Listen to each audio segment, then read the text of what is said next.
درود ویکند با آموزش کد مرس امروز همستر در تاریخ 11 و 12 تیر ماه اومدم خدمت شما عزیزان. ممنون میشم ویدیو لایک کنید و چنلتون رو سابسکرایب کنید. بزنیم سراغ کد مرس امروز همستر. آموزش 3 کارت هم براتون گذاشتم، میتونید بعد ویدیو تماشا کنید. خب حرف اول اس، کدم 4 تا حرف بیشتر نیست. حرف بعدی پی هستش که اون رو هم واردش میکنیم. اگر این نقطه ضربه بزنید کمتر میپره. حرف بعدی او و حرف بعدی هم تی هست.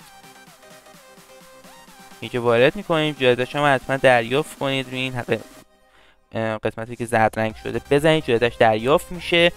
و اینم از کد مرس امروز همستر براتون یه صفحه هم قرارش دادم و دیگه حرفی نمیمونه. لایک و سابسکرایب یادتون نره. آموزش 3 کارت امروز همستر رو هم براتون گذاشتم توی تلگرام، میتونید عضو بشید که اگر خبری باشه براتون اونجا قرارش میدم. خب دیگه تا ویدیوی دیگر